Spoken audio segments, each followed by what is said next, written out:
Shalom Aleihim, Bisem Yeshua Hamasiah, salam sejahtera di dalam nama Tuhan Yesus Kristus. Bersama saya, Pendeta Henry Tandianta BBS. Kali ini kita akan membahas sebuah tema. Tema ini dari WA dari Bapak Prince Manurung. Pak Prince ya, Prince itu apa sih?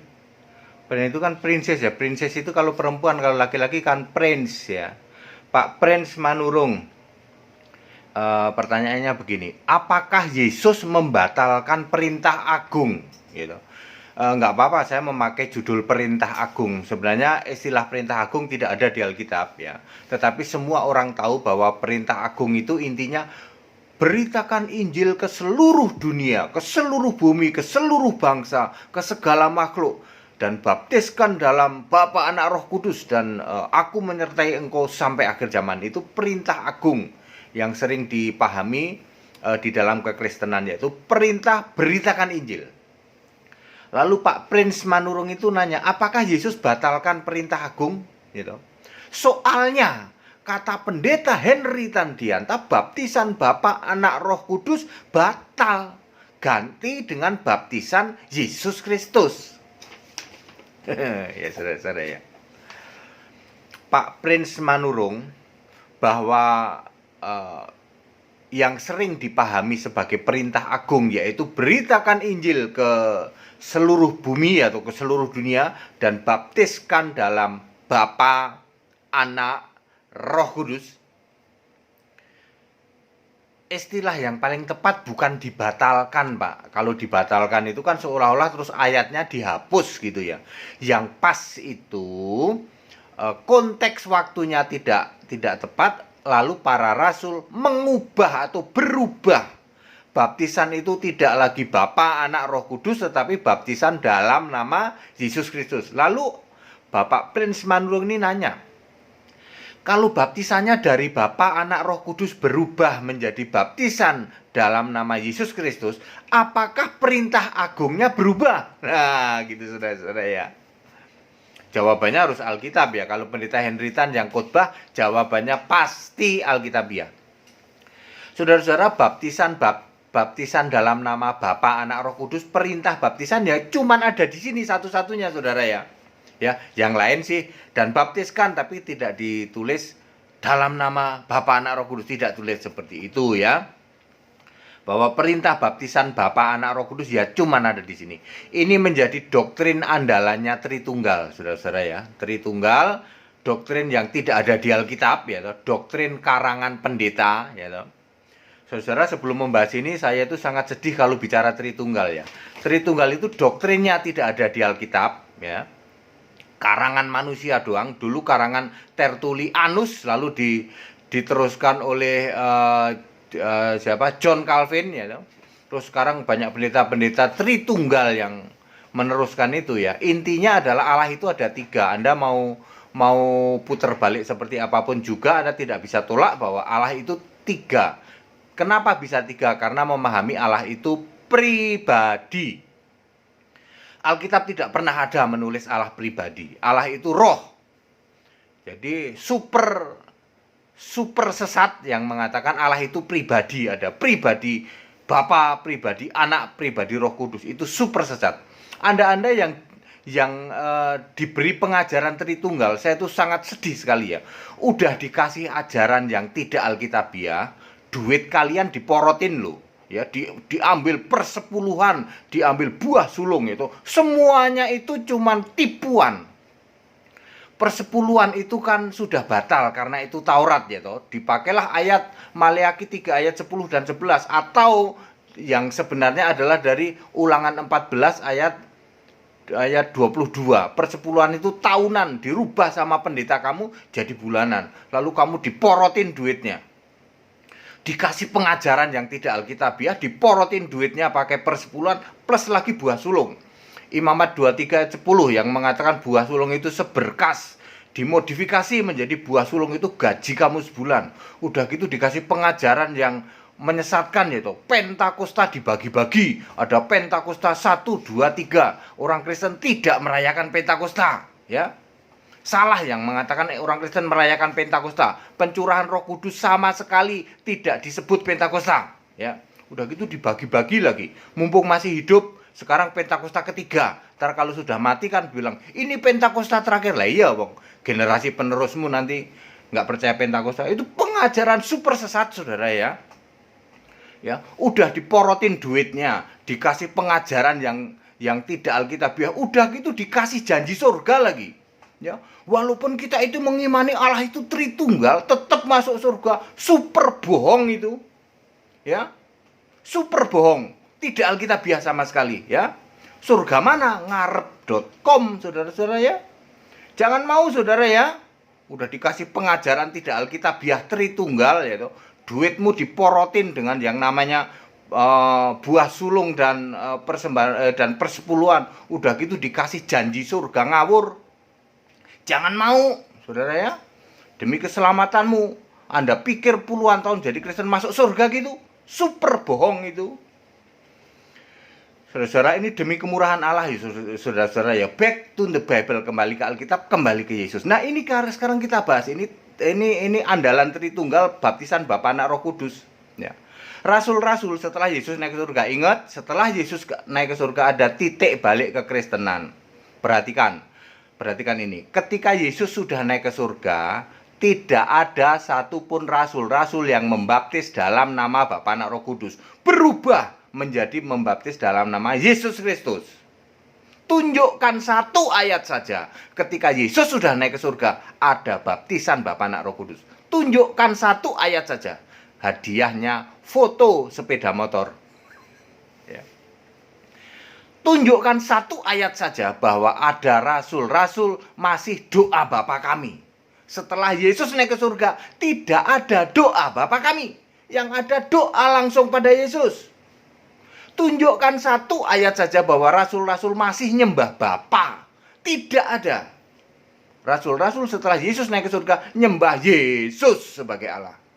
Semuanya ada ayat Alkitab. Dulu baptisan itu Bapa, Anak, Roh Kudus, ya toh, lalu berubah menjadi baptisan dalam nama Yesus Kristus. Contohnya Kisah 10 ayat 48. Dulu nyembah itu Bapa, lalu berubah menjadi nyembah itu Yesus. Contoh 2 Petrus 3 ayat 18, Roma 10 ayat 12, ya. Yudas 1 ayat 25, ya. Dulu doa itu Bapa kami, lalu berubah menjadi doa langsung pada Yesus. Yohanes 16 ayat 26, Yohanes 14 ayat 14. Semua ayat Alkitab. Tidak ada lagi satupun rasul-rasul yang masih melakukan cara-cara lama baptisan Bapa, Anak, Roh Kudus, doa Bapa kami maupun menyembah Bapa. Sudah tidak ada. Bapa yang Anda sembah itu adalah Bapa yang kiasan. Sudah berubah. Bapa yang kiasan ini berubah menjadi Bapa yang kekal. Siapa Bapa yang kekal? Yesus. Bapa kiasan only for years, ya. Lalu Pak Prince Marung itu nanya, "Loh Pak, kalau baptisannya berubah, apakah perintah agungnya berubah?" Tidak. Ya, makanya baca Alkitab, ikut sekolah Alkitab. Matius 28 ayat 19. Karena itu pergilah, jadikanlah semua bangsa muridku dan baptiskan di dalam nama Bapa, Anak, Roh Kudus. Konteks waktu sudah tidak pas ini ya. Karena rasul-rasul setelah Yesus naik ke surga, baptisannya sudah Yesus Kristus. Ya, perintah ini kan ketika Yesus sudah bangkit, Yesus bangkit dari kubur lalu ngasih perintah ini, ya. Kisah 10 ayat 48, Kisah 2 ayat 38, baptisan itu dalam nama Yesus Kristus. Apakah perintah agungnya batal? Lalu Yesus tidak nyuruh memberitakan ke seluruh bumi? Tentu tidak. Kisah 23 ayat 11. Kisah 23 ayat 11. Pada malam berikutnya, Tuhan datang berdiri di sisinya dan berkata, artinya suara itu terdengar dari sisinya. Jangan Anda memahami Tuhan datang di sisi Paulus. Enggak. Suara itu didengar dari sisi Paulus. Itu maksudnya Tuhan datang. Kuatkan hatimu sebab sebagaimana engkau yang berani telah bersaksi tentang aku di Yerusalem, demikian juga hendaknya engkau pergi bersaksi di Roma. Yesus itu nyuruh Paulus di Yerusalem. Paulus, kamu sudah hebat loh bersaksi loh. Di depan itu para imam-imam itu ya, para ahli Taurat itu ya, kamu udah bersaksi, nanti kamu bersaksi juga ke Roma. Jadi Yesus itu mengutus, masih menyebarkan Injil. Demikian pula Kisah 9 ayat 15. Kisah 9:15. Pergilah, Yesus sebagai Tuhan di surga, sebagai Allah di surga, ngomong kepada Ananias, Ananias, pergilah. Sebab orang ini itu Paulus, adalah alat pilihan bagiku untuk memberitakan namaku kepada bangsa-bangsa lain, serta raja-raja dan orang Israel. Jadi Yesus masih menyuruh, gitu. Paulus salah satu contoh yang dipilih oleh Yesus untuk menyebarkan Injil Kristus. Jadi apakah perintah agungnya batal? No. Ya, setelah itu kita bisa baca semua di Kisah Para Rasul dan lain sebagainya, bagaimana Injil diberitakan di berbagai belahan bumi ini. Sampai akhirnya sekitar abad ke berapa ya? Abad ke-11 ya. Kekristenan sudah menjadi mayoritas di dunia. Masuk di Indonesia kira-kira abad 15-16 toh dibawa oleh Belanda. Lalu 700 tahun ada penyesatan luar biasa Tritunggal, gitu. Sampai 2019 muncul pendeta Henry Tan yang diizinkan untuk membongkar, gitu, kembali ke Allah yang esa, yaitu Yesus Kristus. Pasti satu, pasti roh, pasti maha hadir, ya. Pak Prince Manurung, saya sudah jawab pertanyaan Bapak, gitu, bahwa apakah Yesus batalkan perintah agung? Sama sekali tidak. Tetapi baptisan itu sudah tidak konteks waktunya. Baptisan Bapa, Anak, Roh Kudus sudah tidak sesuai konteks waktunya. Sudah kembali berubah menjadi baptisan dalam nama Yesus Kristus. Demikian pula nyembah Bapa berubah menjadi nyembah Yesus. Demikian pula doa Bapa kami berubah menjadi doa langsung pada Yesus. Tunjukkan satu saja ayat Alkitab yang rasul-rasul masih melakukan doa Bapa kami, masih menyembah Bapa, dan masih membaptis Bapa, Anak, Roh Kudus. Tidak ada satupun ayat setelah Yesus naik ke surga rasul-rasul melakukan itu. Nggak ada. Hadiahnya foto sepeda motor. Di surga tidak ada Bapa. Di surga yang ada adalah Yesus Kristus. Wahyu 4 ayat 2. Dengan clue di ayat pertama, suaranya sudah kudengar, ya.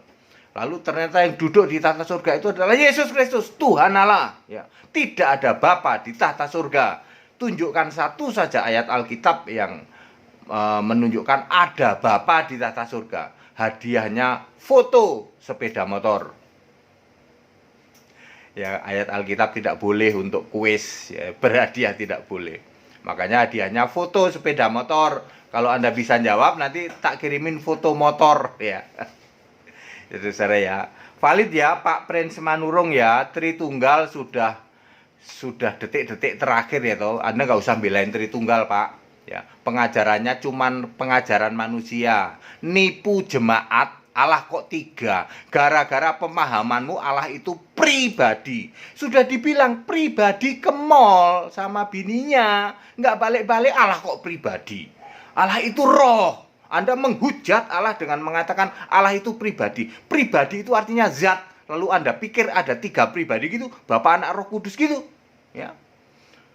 Udah pengajarannya tidak alkitabiah. Galatia 1 ayat 8 sampai 9. Anda disebut pendeta terkutuk yang masih mengajarkan Tritunggal. Maka dihakimi memakai Matius 25 ayat 41 lu. Enyahlah kamu orang-orang terkutuk. Ya, Tritunggal finish, ya toh. Ayo kembali ke Alkitab. Allah itu esa, yaitu Yesus Kristus. Pasti satu, pasti roh, pasti maha hadir. Ya, Allah itu pasti satu. Galatia 3 ayat 20. Roma 10 ayat 12. Pasti roh. Yohanes 4 ayat 24. Pasti maha hadir. Ibrani 4 ayat 13. Semua ayat Alkitab, ya. Jangan lagi pengajaran Tritunggal udah gitu nipu lagi. Ya, morotin duitnya jemaat. Disuruh bayar persepuluhan sama bayar buah surung. Jangan mau. Ya, udah gitu ngasih janji palsu, janji masuk surga. Walaupun kita menyembah Bapa, menyembah Tritunggal masuk surga, super bohong. Bohong itu. Sembah itu Yesus Allah yang benar demi keselamatanmu. Segala hormat kemuliaan untuk Yesus Allah yang benar, Allah segala masa, sebelum segala abad, sekarang sampai selama-lamanya. Yang mau ikut sekolah tinggal kitab silahkan ya, demi keselamatan lo ya. Jangan lagi mau disesatkan Tritunggal. Jangan mau lagi diporotin duitmu, diambil persepuluhan, diambil buah sulung. Persepuluhan sudah batal, buah sulung sudah batal. Sekarang persembahan yang benar adalah 2 Korintus 9 ayat 7 dan 8. Itu yang Alkitabiah Perjanjian Baru. Dengan sukarela, dengan sukacita. Gitu. Nanti Allah sanggup melimpahkan segala sesuatu, bahkan berkelimpahan di dalam berbagai kebajikan, ya. Ya, demikian pula yang mengikut sekolah tinggal kitab, silahkan ya, supaya Anda paham hal-hal seperti ini.